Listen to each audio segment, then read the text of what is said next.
Prepárense para ver a los Anunnaki como realmente eran y, al hacerlo, descubriremos la verdad sobre tantas otras cosas. Desde el jardín del Edén hasta el gran diluvio, desde el Dios de la Biblia hasta los secretos de Enoch, todo en este video será revelado. En verdad, los Anunnaki son un grupo de antiguas deidades mesopotámicas, se encuentran en las culturas sumeria, ecadie, babilónica y asiria. Los números exactos, las descripciones y los roles se contradicen entre sí. Según los primeros textos sumerios, los Anunnaki eran los dioses más poderosos del universo y descendían de An, el más grande de los dioses. Más tarde se convirtieron en los 7 jueces que se sientan en el trono del inframundo. Permanecen así durante algún tiempo, incluso en la epopeya de Gilgamesh. Según los antiguos textos babilónicos, eran dioses del inframundo, no del cielo. El nombre simplemente significa descendencia de Anu, o An, el dios del cielo, Enki. El más prominente y probablemente más conocido de los Anunnaki fue Enlil, quien partió el cielo y la tierra en dos. Anu decidió tomar los cielos y dejó la tierra a Enlil y Ki. Ki es probablemente la versión sumeria de la diosa madre, que se ve en las culturas de todo el mundo. La evidencia física de adoración a los Anunnaki es escasa. La mayor parte de lo que sabemos nos llega desde los textos. Parece que cada uno de los Anunnaki fueron adorados por separado en cultos individuales, y debido a esto, no se ha encontrado evidencia de ellos como grupo. Ninguna imagen de ellos juntos. Como tal, las prácticas de adoración de los Anunnaki son escasas. La primera mención de ellos se encuentra en el reinado de la tercera dinastía de Ur. Es un término usado para denotar el día más importante de los sumerios, los descendientes de An. Es difícil saber exactamente qué deidades eran miembros del grupo denominado Anunnaki. No hay una lista completa de ellos que sobreviva. Uno de los textos menciona a unos 50 miembros asociados con la antigua ciudad de Eridu y, sin embargo, cuando leemos sobre el descenso de Inanna al inframundo, solo hay 7. Hay jueces que la condenan a muerte. Hay un grupo de deidades conocidas como los Igigi, y a veces se las confunde con los Anunnaki. Sin embargo, en el poema de Hera, ambos grupos son diferentes. En un mito de inundación, los Igigi son dioses de sexta generación que realizan trabajos para los Anunnaki. Sin embargo, después de 40 días, se rebelan contra sus amos, por lo que Enki, uno de los Anunnaki, los reemplaza con humanos. Las similitudes con el diluvio bíblico y los números son bastante notables. Es obvio que los mitos mesopotámicos influyeron mucho o fueron el origen de gran parte del Antiguo Testamento bíblico. En el texto de creación babilónico conocido como el Enuma Elish, el dios Marduk divide a los Anunnaki y les da rollos. 300 en el cielo y 300 en la tierra. Como agradecimiento, los Anunnaki construyeron Esagila como morada para Marduk, Enlil y Ea. Cuando terminaron, se construyeron santuarios. En textos asirios posteriores, eran descendientes de Anu y Ki, que eran hermano y hermana y ellos mismos, hijos de los dioses de los polos celestiales, y cuya herencia se remontaba a los dioses originales Tiamat y Apsu. Aquí comenzamos a ver pistas sobre el uso de estas deidades como nombres para los cuerpos en el cielo, las estrellas que brillan arriba. Este es entonces el breve conocimiento que tenemos de los Anunnaki. Ahora, debemos profundizar más y para ello debemos adentrarnos en su mundo. Apareciendo de la nada y al menos ya en el quinto milenio antes de Cristo, la civilización más antigua conocida, los sumerios de Same, en Mesopotamia, fue inicialmente una cultura no semita. Para el año 3000 a.C., y como resultado de su sofisticada agricultura de regadío, Same floreció como nación, y desarrolló una base de poder considerable a través del desarrollo de sus numerosas ciudades-estado como Ur, Irak, Eridu, Lagash y Kish. Se dice que los sumerios inventaron la escritura cuneiforme y estaban muy adelantados a su tiempo, con conocimientos avanzados en música, poesía, arte, matemáticas, astronomía y ciencia.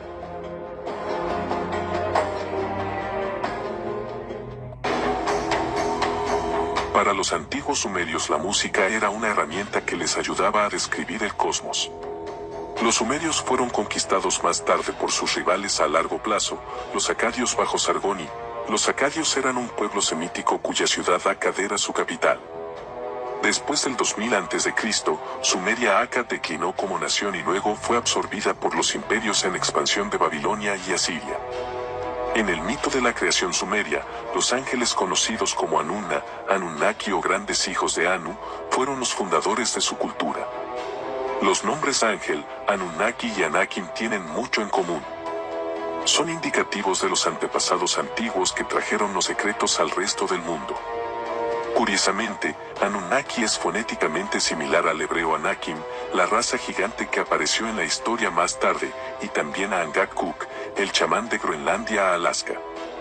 Ellos eran conocidos como los resplandecientes. Los relatos más antiguos de los resplandecientes se pueden encontrar en 4 fuentes principales. En primer lugar, en las tablillas sumerias de la biblioteca de Nippur, donde se los nombra Anunnaki. En segundo lugar, en el libro de Enoch, donde se los denomina ángeles, vigilantes y nepilim. En tercer lugar, en el libro de los jubileos, y en cuarto lugar en el libro bíblico del Génesis, donde se les da el nombre de Elohim. En sumerio generalmente se traduce como Dios, pero el femenino Elohim es el plural de él, en masculino. En Génesis, también se usa la frase a Elohim, que significa Elohim. El significado de esa palabra es brillo e iluminación. De hecho, la palabra semítica Hem se encuentra en muchos idiomas antiguos. Por ejemplo, el anglosajón Aelf significa ser resplandeciente, por lo que Elohim debe traducirse no como Dios, sino como el resplandeciente. En cambio a Elohim, en plural, debe leerse como los resplandecientes. Encontramos que este es el término más comúnmente usado en el Antiguo Testamento para Dios y, de hecho, para todos los demás dioses, ya que los escribas incluso reconocieron otros dioses en ese momento. El nombre Sumer proviene de Shame y significa literalmente la tierra de los vigilantes. No es otra que la antigua tierra bíblica de Shinar, que asombrosamente significa el lugar de los resplandecientes. Los resplandecientes están en la Biblia y han estado allí desde que se escribieron. Elohim generalmente se traduce incorrectamente como Señor, y si lees la Biblia y reemplaza Señor y no te olvidas de las palabras añadidas, con los brillantes verás una diferencia notable. Una lectura ahora de cómo estaba destinado a ser. Ahora tenemos la luz brillante del conocimiento del que se habla en 2 Corintios 4, 6. El Señor Dios de la Biblia es la luz que hace nacer la chispa divina de Cristo. Una lectura pura de la comprensión global de que Dios era la base de la iluminación, el fuego, el sol, la luz y las cabezas de los que brillan desde ese resplandor, la fuente de la inteligencia misma. Anu o An era el cielo principal, Dios del sol, y significa brillar. Los Anunnaki por lo tanto significan soles resplandecientes o soles de luz. En Irlanda el término para brillar era Aine.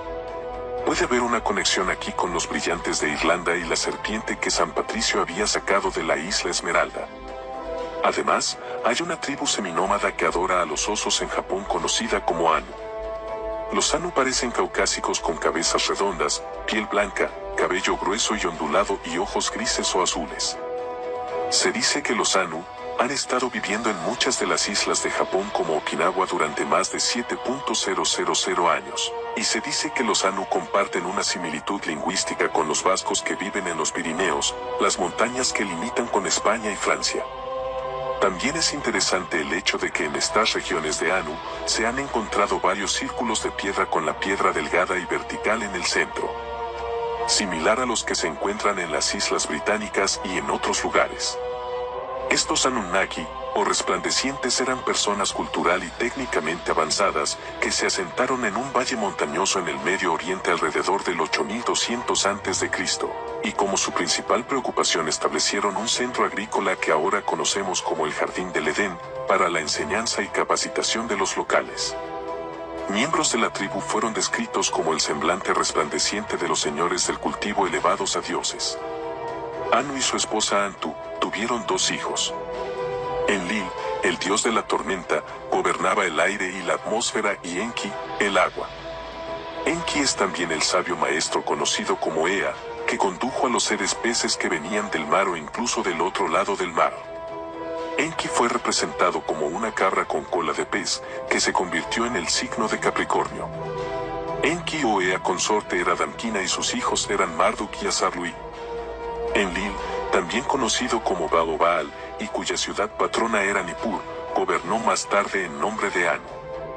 Los primeros sumerios se describieron a sí mismos como constantemente nutridos por la leche de la gran diosa Madre Luna.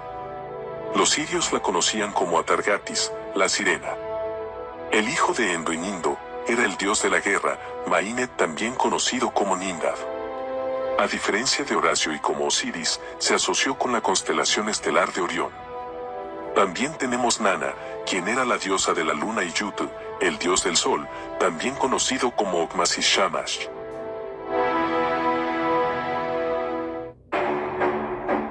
Fue Shamash quien más tarde entregó las 29 leyes a Ken-Am-Raba.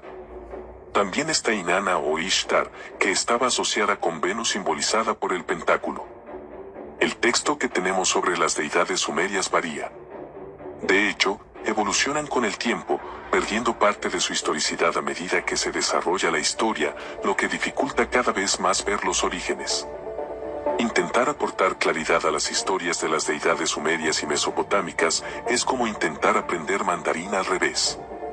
Sin embargo, debido a los nombres que se nos dan, como Enki, por ejemplo, quien se identifica, estamos siendo llevados a hacer una referencia cruzada de los Anunnaki con los seres de peces que parecen haber desembarcado en Sumeria.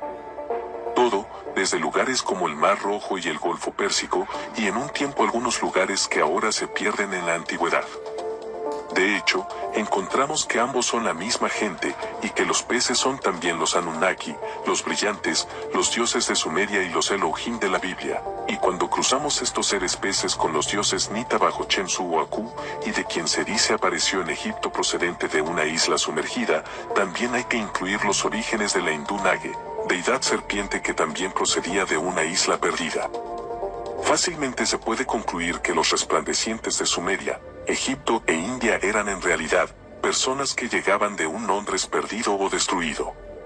Estas conexiones nos permitieron reconstruir su historia y ver un poco más del territorio histórico, mucho del cual se ha perdido o se nos ha ocultado deliberadamente. Podemos ver entonces que estos resplandecientes que más tarde fueron adorados como el panteón sumerio de dioses y diosas, parecen haber sido una familia o clan gobernante dinástico. Anu, la principal autoridad, se convirtió en el Padre Universal Dios, como lo representa un pictograma de su ciudad fundada de Uruk, que data del año 3000 a.C. Los linajes de todas estas deidades se mezclan con hermanas, esposas, madres, padres, hermanos e hijos, entremezclándose y confundiéndose todo. Teniendo en cuenta los muchos miles de años entre la composición de estos textos y la existencia real de estos pueblos o creencias peculiares, esto no es una sorpresa. Lo que está claro es que ciertas deidades se destacan continuamente entre la multitud, a saber, Anu, Enlil, Enki, Ninkursa, Inanna y Yutos Shamash, y que la forma y estructura de estas deidades generarían panteones egipcios, griegos y romanos durante siglos, si no miles de años. No es de extrañar entonces que los vigilantes, el brazo militar de estos resplandecientes, en mitos posteriores estén luchando contra los dioses de Grecia, Egipto y Roma, por no hablar del resto del mundo. Así como los Nepilim insurgentes caídos, o los observadores luchan con su propia familia gobernante de seres brillantes en la Biblia. Un detalle interesante que tal vez deberíamos mencionar es que, al igual que Seri del antiguo Egipto, Enlil fue representado como un toro. A diferencia de Ses, su hermano, Enki del Apsu o abismo, fue representado como una serpiente. Curiosamente, porque se suponía que la gente de la Atlántida adoraba al toro, lo cual es una coincidencia notable, teniendo en cuenta la asociación con las deidades que tiene el diluvio bíblico. Se dice que Enlil, quien asumió el cargo de líder de los resplandecientes, vivió durante miles de años, pero aquellos que usaron esto para demostrar que estos resplandecientes eran seres especiales que originalmente vinieron de otro mundo, o incluso de otra dimensión, olvidan una cosa, que Enlil era un término usado para el líder y, por lo tanto, se transmitió como se transmite el término rey o faraón. Era también el título del hijo, que por supuesto parecería ser eterno. Parte del mito de la creación sumeria afirma que, en algún lugar donde el cielo y la tierra se unieron, llegaron a la asamblea celestial los grandes hijos de Anu, los muchos sabios. Los Anunnaki parecían haber llegado de otra tierra al otro lado del mar. Trajeron consigo conocimientos especiales desconocidos para los habitantes anteriores. Se dice que la humanidad aprendió de los que brillan. Ellos ponían las cosas en orden. Podríamos preguntar por qué sintieron que tenían que poner las cosas en orden. Quizás este orden tenga algo que ver con las consecuencias caóticas de una calamidad global que destruyó su tierra natal según los relatos, una inundación, por ejemplo, que aparece en los mitos de todo el mundo. En la famosa lista de reyes sumerios, se nos dice que los Anunnaki gobernaron en Sumeria tanto antes como después del diluvio, y que fue después del diluvio que colocaron reyes en el trono, todo para gobernar la tierra y gobernar en su lugar. Sin embargo, si hemos de creer en los relatos que se dan de los seres peces, también se nos dice que estos seres resplandecientes llegaron por primera vez a tierra desde su tierra sumergida, después de una catástrofe similar. Uno anterior al diluvio relatado en la Biblia y otras fuentes. ¿Podrían estos grandes desastres de inundaciones globales estar reuniendo historias de una inundación mucho anterior y, por lo tanto, los científicos están buscando el periodo equivocado? Es posible que los resplandecientes supieran cuándo iban a ocurrir estos eventos catastróficos y hubieran predicho el diluvio, por lo que se le advirtió a Noé que se preparara para el evento. Esta teoría está respaldada por la información codificada en varias fuentes que nos llevan al símbolo de la serpiente Aura Boris y su significado más profundo.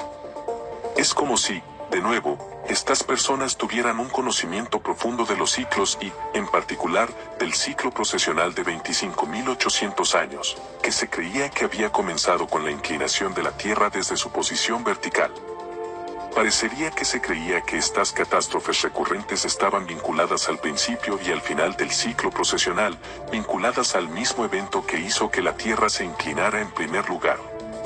Esto no prueba necesariamente que el eje de la Tierra alguna vez estuvo en posición vertical, sin embargo, sí significa que se creía que el eje era vertical y, por lo tanto, revelaba un conocimiento asombroso de los cielos y el lugar de la Tierra en él.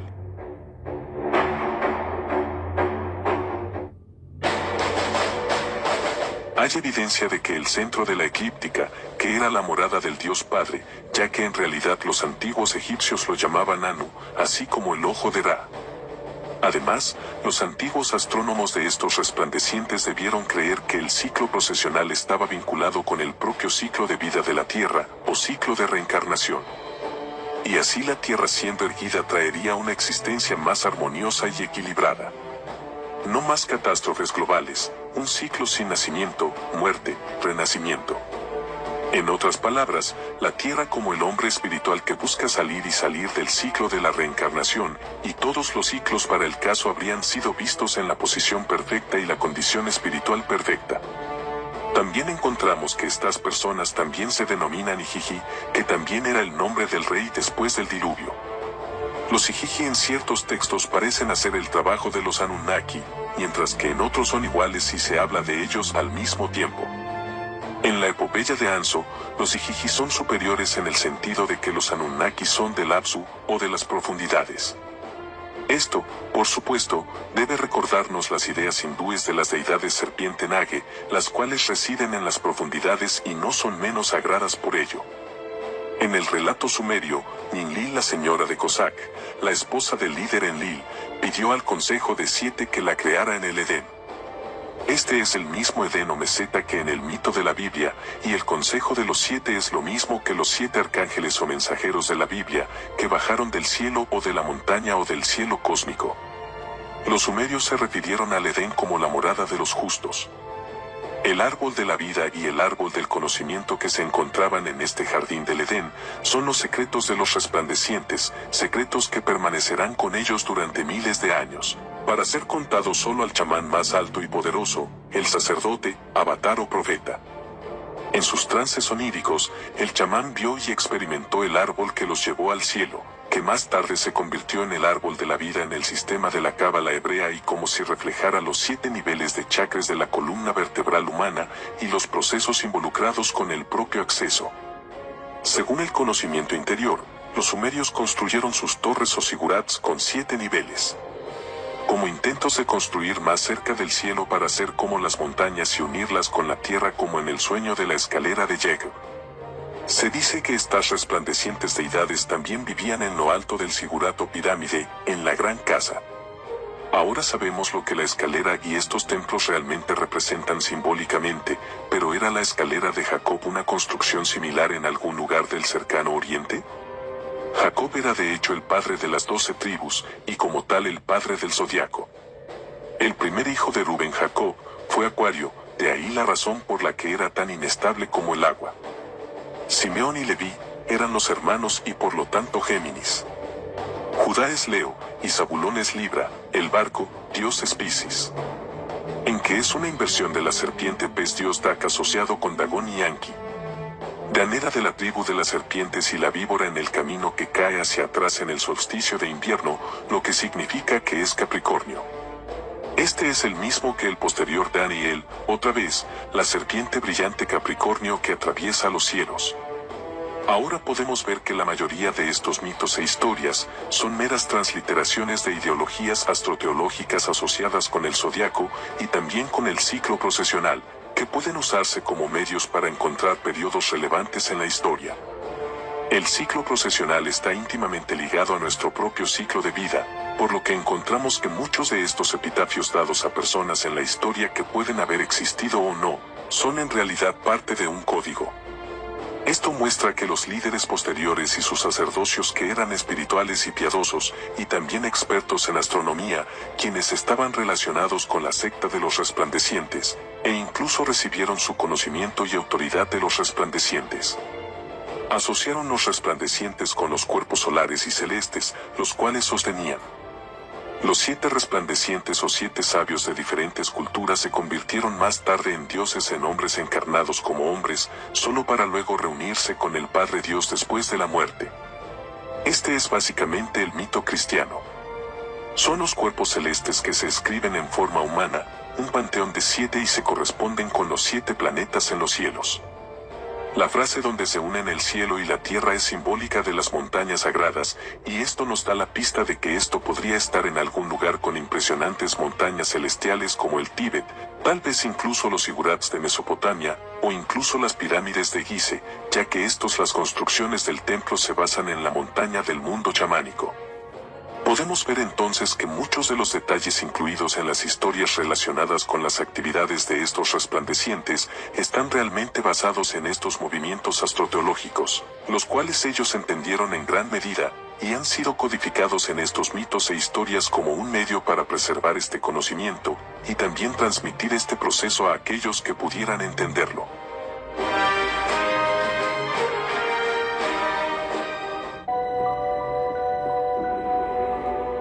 La información codificada añadida, que también hace que estas historias sean un tanto confusas, la historia de los Anunnaki no es, por lo tanto, solo una competencia de Mesopotamia. De hecho, es un sistema universal observado en el cielo, y es por eso que se pueden encontrar similitudes en todo el mundo en culturas antiguas. El mito bíblico del diluvio coincide con el que se encuentra en la epopeya sumeria de Gilgamesh y termina con la Torre de Babel en Babilonia, que formaba parte del imperio sumerio. Esto muestra que el conocimiento secreto asociado con los resplandecientes terminó en ese momento en Babilonia y luego se trasladó desde allí. En la búsqueda de los resplandecientes, nos hemos encontrado con numerosos grupos, cultos y religiones. En el antiguo Sumerio, encontramos a los egregores o vigilantes, que se cree que son los ángeles del Señor de la Biblia. Y nuevamente, los numerosos epitafios que se les dieron nos dicen que ellos también eran los que brillaban. Enoc escribió sobre ellos. De hecho, para ellos en el libro de Enoc, que luego fue suprimido. En la Biblia y el libro de Enoc, estos resplandecientes son llamados ángeles, arcángeles o querubines. A menos que la literatura sea puramente apócrifa, encontramos que en la Biblia, las figuras de ángeles son simplemente hombres terrenales. En la Biblia no encontramos ángeles con alas. No hay historias originales de ellos siendo sobrenaturales. De hecho, son bastante comunes. Siempre es Gabriel, que significa hombre de Dios, quien informa a la gente de un parto venidero. ¿Era él el chamán? Miguel es el guerrero y protector, acompañado de ángeles empuñando espadas. Todos y cada uno de ellos como su propio deber específico, un deber terrenal.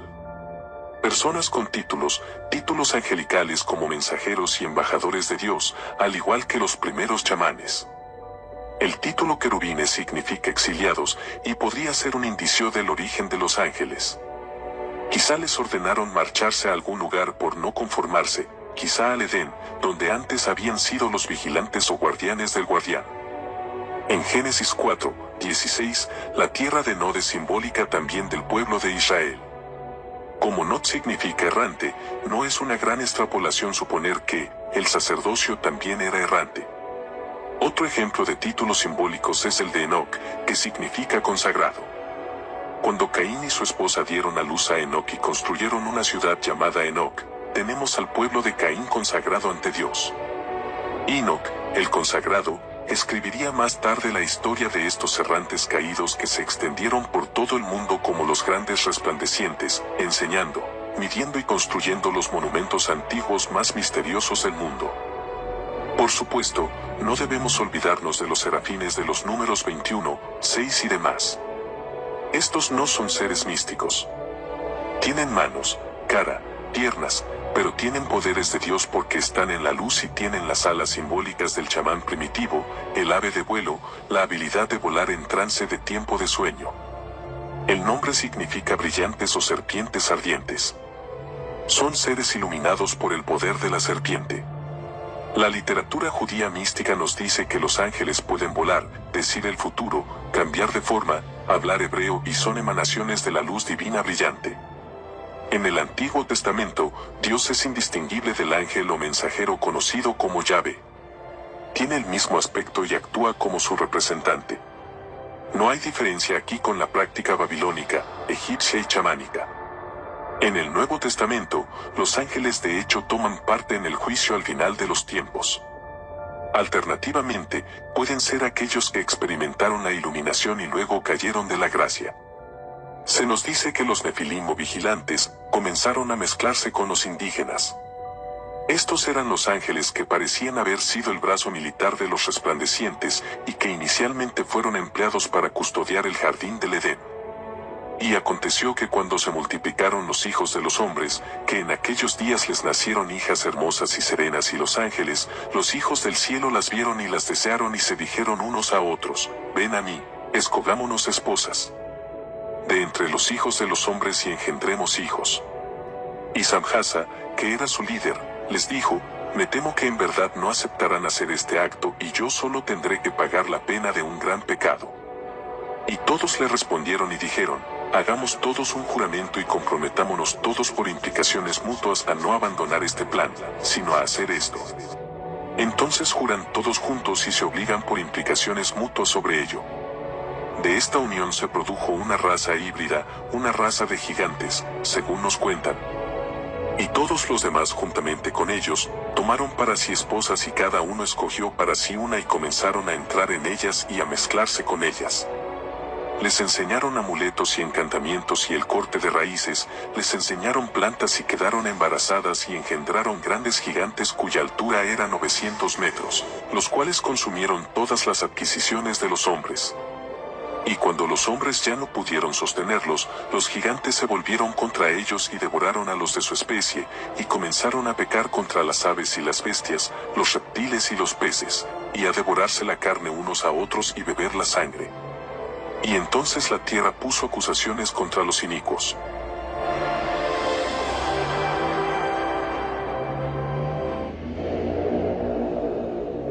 Entonces el arcángel Miguel, Uriel, Rafael y Gabriel miraron hacia abajo desde el cielo, y vieron mucha sangre derramada sobre la tierra y toda la iniquidad que se estaba forjando sobre la tierra.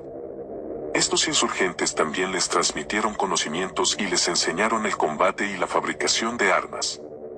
Y Azazel enseñó a los hombres a hacer espadas, cuchillos, escudos, corazas y les dio a conocer los metales de la tierra y el arte de trabajarlos y brazaletes y ornamentos, junto con el embellecimiento de las islas y toda clase de piedras preciosas y de todas las tinturas colorantes. Ellos se levantaron en mucha impiedad y cometieron fornicación, fueron descarriados y se corrompieron en todos sus caminos.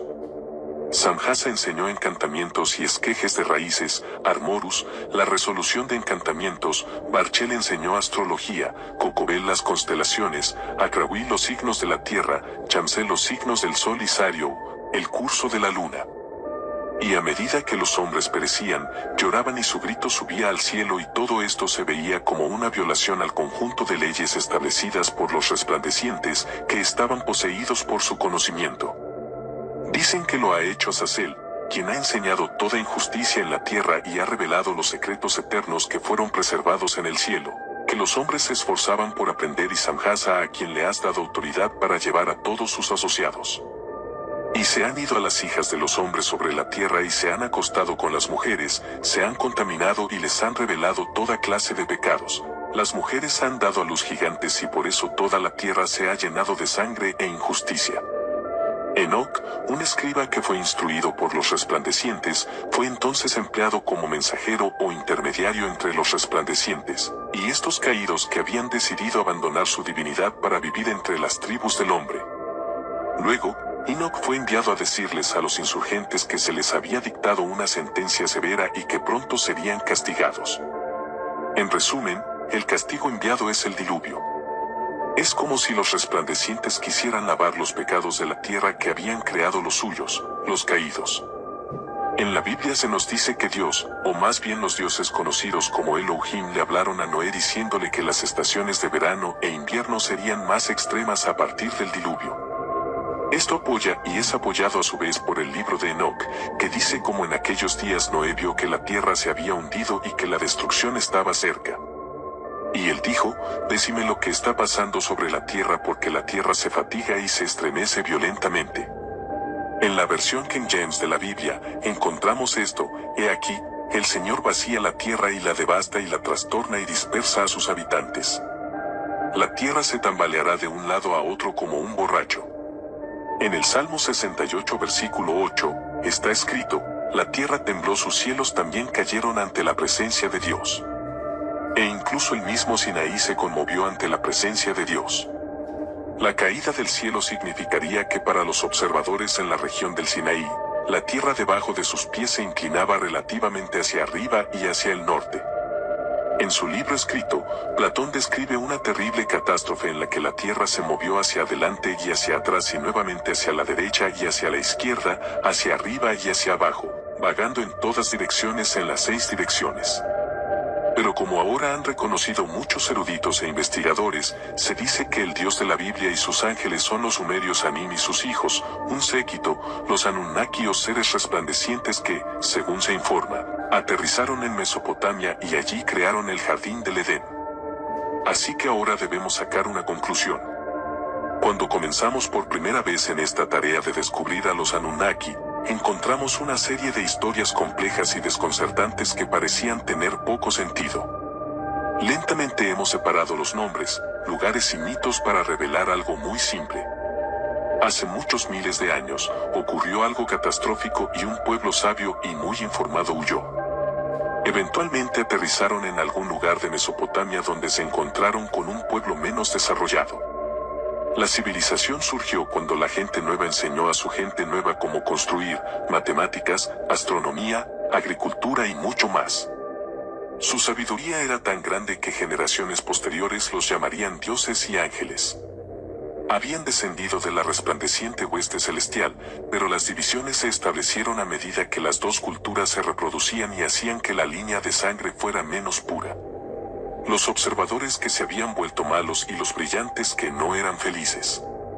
En un cuento simple, esto se ha vuelto muy complejo durante vastos periodos de tiempo. En nuestra era, se está confundiendo aún más por la adición de orígenes extraterrestres para los Anunnaki. Sin embargo, no hay necesidad de tales imaginaciones. Simplemente existe la necesidad de comprender el tiempo, la cultura, los sistemas de creencias y la mente de nuestros ancestros muy humanos. Así que si te gustó este documental, me sería de mucha ayuda tu suscripción a mi canal, un me gusta al video o un comentario de apoyo.